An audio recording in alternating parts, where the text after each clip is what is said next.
Steve, can you just talk us through your thought process when the Stokes dismissal occurred, what you were thinking when you made the decision to appeal?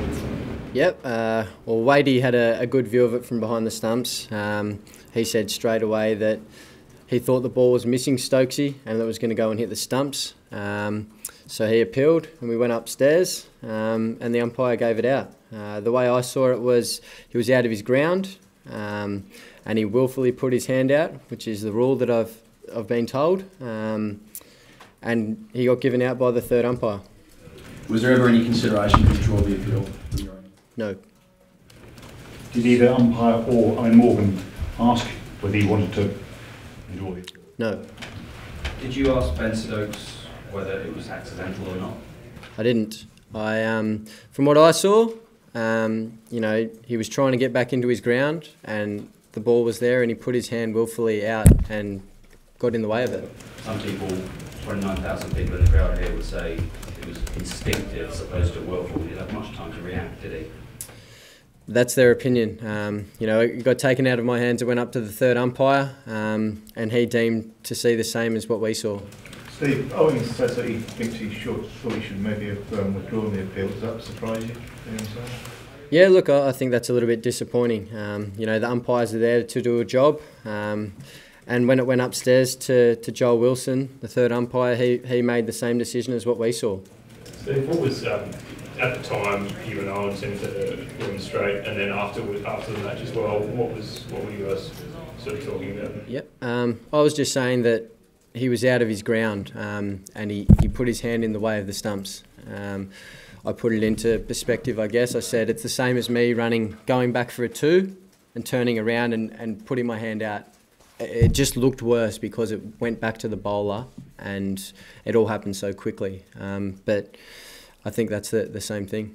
Steve, the law says unless he's trying to prevent injury, is there no sense that you thought he may have been trying to prevent injury? Yeah, well, I think if you look at it, from what I saw, the ball was going towards the stumps and it wasn't even going to hit him. So I think he's put his hand out to stop the ball.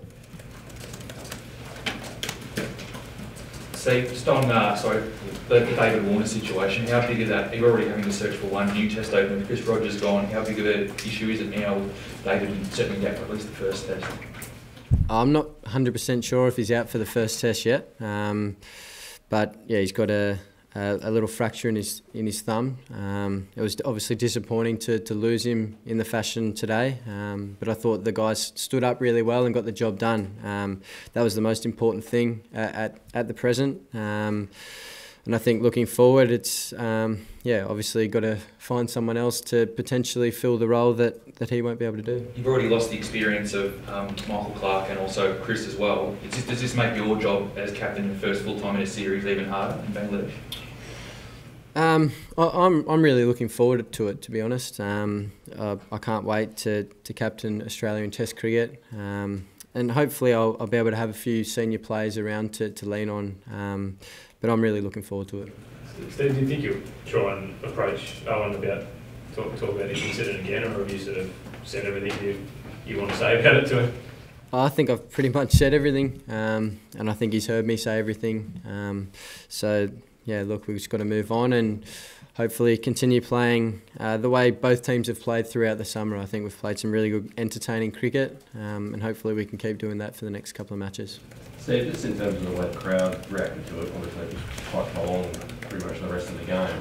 Do you think that was simply on the basis of England crowd, or do you think once they see it in a little bit more detail, they might understand it better? Probably a little bit of both. I thought it was quite disappointing. I think we've been through it. We went upstairs and the umpire deemed it to be out. So you've just got to move on from that and continue playing the game of cricket.